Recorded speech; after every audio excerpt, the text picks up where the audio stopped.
I grew my YouTube channel from 0 to 10,000 subscribers in only 2 months, and here's how you can do it too. Becoming a successful YouTuber basically allows you to talk about your passion from anywhere in the world, ultimately buying you freedom to escape the rat race. And isn't that something we all strive for? At least that's something I'm striving for.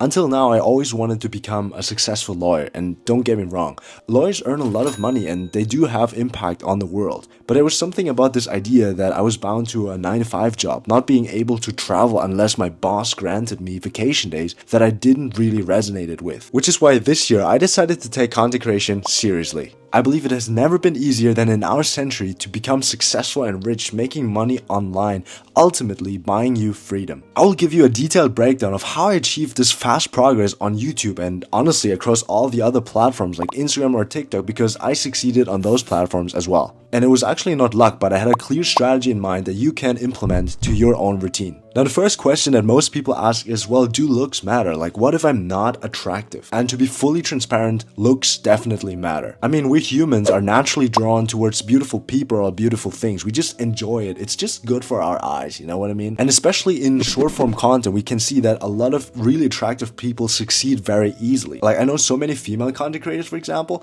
who look really attractive and they literally post like a 5-second video of them looking pretty, and that gets like 5 million views. And sometimes it really seems unfair. You might be spending a lot of hours on editing, scripting your videos, making it look cinematic, and you get like 100 views. But I would argue that people who only rely on their looks wouldn't really succeed on YouTube or long form content in general. Success on YouTube really depends on delivering value because it's not fast paced like short term content. I mean, just ask yourself, do you know a YouTuber who is not attractive and still succeeds on YouTube? There's so many people who are not like quote unquote a 10 out of 10 on the attractiveness scale, but they still succeed on YouTube. And why is that? Because they deliver a lot of value. Just think about it. People are not paying for your videos with money on YouTube. They're actually paying with something way more valuable, and that is their time. Time is the greatest asset of every human being. You can always make more money, but you can't make more time. Everyone is actually fighting for your audience's attention nowadays. Just think about yourself, like how many ads do you as an average person see on a daily basis? So in return for their time and attention, you need to give them so much value that they're gonna be like, damn David, I'm really glad I gave you my attention and time today because I learned so much. And value can really come in various forms like entertainment, knowledge, skills, or just a feeling that they get from watching your videos. And the cool thing is you don't have to be an expert. This is a myth I used to believe myself, and it really limited me from creating a lot of cool videos. I used to think that, oh, I can't talk about studying Korean because I'm not actually fluent in Korean myself. I'm just A2 level. But instead of putting this pressure on our shoulders, I realized that it's way better to see myself as a guide, explaining something to my younger self. I don't have to be an expert, I just have to be one step ahead of a complete beginner of my younger self. Think about yourself 1 year ago. I'm sure that you improved and learned things that you didn't know 1 year ago. For you, the things you currently know might seem really obvious, but for other people who are complete beginners, your knowledge is really valuable. And this framing of explaining things to my younger self makes it so much easier to connect to you who's currently watching this video. Because chances are you're very similar to how I used to be in the past, struggling with learning languages or struggling with social media in general. And by applying this framework, you will really talk to your audience. For them, it will feel like you will talk to them directly because you understand their mindset back then. But how do you know which content you should post? You may ask, how can I personally deliver value? I don't know a lot of things. Well, I have a very simple framework that I used to do myself and that you can apply right now to find your unique strengths. Because everyone is saying, oh, if you just post every single day, you will go viral at some day. But I think that's BS. It doesn't matter how often you post. If the quality of your content is not resonating with your audience, it will not go viral. Post a boring video of you every single day. It doesn't matter how often you post. It will never gain audience. YouTube is a very competitive place right now. So you need to identify what are your unique advantages. How can you stand out from the crowd? Let's take me for example, okay? This YouTube channel you're currently watching is actually my second YouTube channel. Exactly 1 year ago, I already had another YouTube channel talking about business related stuff on my my podcast, and it's actually still online up there, so you can literally check it out yourself. It's called Wisdom Nuggets Unlocked,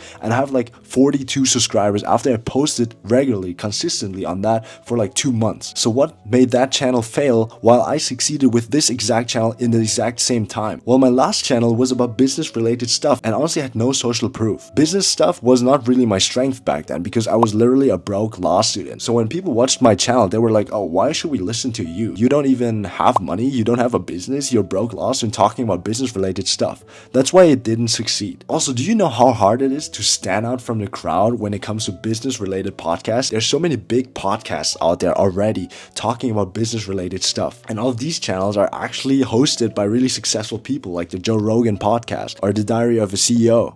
All of those channels have a unique advantage that they are business owners themselves. So to identify your unique advantage, you need to ask yourself, can people easily copy the topic of my video? Can people easily copy my skills? In the case of my old YouTube channel, yes, people could have easily copied my kind of format. They could have just read a few business books and they could have copied my entire script for my YouTube channel back then, right? So this year when I decided to take YouTube seriously, I asked myself, honestly, like, what are my unique advantages? What are my unique strengths? And I realized that my unique advantage is actually talking 6 different languages. There's not a lot of people who can say that about themselves. And it's not easy for them to learn languages really quickly because it takes a lot of time to acquire a new language. So there was not a lot of competition in that specific space. Also improved my editing and storytelling skills a lot after gaining 24,000 followers on Instagram, which is another huge advantage that I have because now I can also talk about growing your social media channels because I actually did that myself. And again, not everyone can simply copy that because not everyone has 24,000 subscribers after just 4 months, right? Essentially, your unique advantage is your social proof. It is the reason why people should care about your content, why they should listen to you when they could do other cool things instead.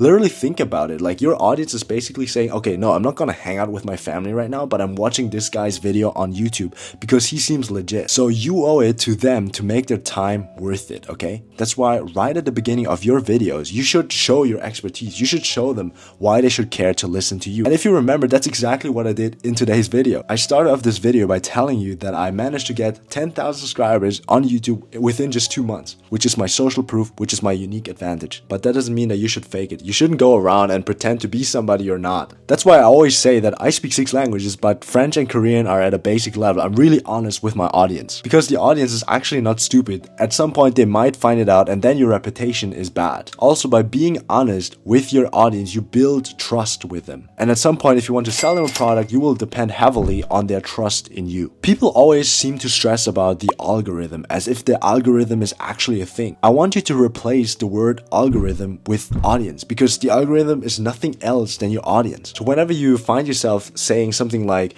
oh, why doesn't the algorithm like me? Why doesn't the algorithm seem to care about my content? Replace it with audience. Why doesn't my audience like me? Why doesn't my audience seem to care about my content? Because if we think about the algorithm in terms of people, which they are, then you will find it easier to connect to them on a daily basis. Now, how do you actually find content ideas? How do you come up with content ideas? A lot of us struggle to generate ideas and come up with our own ideas over time. But that's why I highly recommend you to create something like a click file. When it comes to content creation, we don't have to reinvent the wheel. There's so many good content out there that already works. Like why should we go through the hustle and create something completely from scratch that probably won't work anyways? The best YouTubers that you probably watch, they don't actually create content from scratch. They don't come up with ideas from scratch. They take viral ideas that already work, put their own spin on it, and make it viral themselves. That's how they do it. Now, obviously, don't go around and just like copy one-on-one exactly the script of the other person, but take the idea, put your own unique flavor to it, your own spin to it, and then there are high chances that that content will go viral. This is something I actually learned from the book Steal Like an Artist from Austin Kleon. Highly recommend you to check out that book as well. So how this click file works is that you will have a specific file where you save all the videos that you encounter on a daily basis that you find personally interesting. Because chances are, if you find them interesting, other people will find them interesting as well. So an exercise you could do is, like, instead of just scrolling mindlessly through social media, next time go on social media and do something I call productive scrolling. You will go on social media, and whenever you find a YouTube video, for example, that you find really interesting, ask yourself, why do I find this YouTube video so interesting? Is it the thumbnail? Is it the title? What exactly in the title? Can I use this sort of framing into my own video? And then save that video to a specific file on Notion or whatever you want to use. And that way you will never struggle with idea generation again, because literally whenever you're scrolling, you will find new ideas that already worked for other people and that will probably work for you as well. Another cool thing you can do is pick 3 creators that are currently in your own niche and analyze the heck out of their work. By learning from the best creators within your own niche, over time, you will learn what worked for them and you will develop your own personal style. There's no right or wrong, there's just different types of people. I personally do script all of my videos completely, word by word. And why I do that is because I want to make my storytelling as effective as possible. Also, if you have a complete script of your video, your filming process will be so much faster because you know exactly what you're about to say. And I have a really simple framework that I wanted to show you guys on how I script my viral videos. And they all follow the same formula. It starts off with a hook. And the hook normally on YouTube represents the title. It shows them that it's not clickbait. Also, you want to empathize with your audience. So for example, when I start my language videos, I always share with them how I used to struggle with languages as well, just like they are struggling with languages right now, and how I improved after applying the methods I'm about to share with them in today's video. After the hook, there will be a portion of social proof. You will talk about why you are qualified, why they should care. That's something we talked about earlier, right? Your unique advantages. Then you have a small portion about the overview of the video, so people know that you respect the time. You'll put timestamps in the description box below. They can just skip around to the part they're most interested in. Then you will share 3 lessons in the video. And then lastly, an outro, and preferably I don't do something like please subscribe to my channel, because everybody is literally doing that, and whenever people hear it they immediately just tune out. So what I like to do is to refer them to another video that they might be interested in, again focusing on value for them. Remember, you might be just one video away from going viral, and that will literally change the course of your whole channel. So keep creating. Also, to make it easier for you, I'm currently in the process of building a community,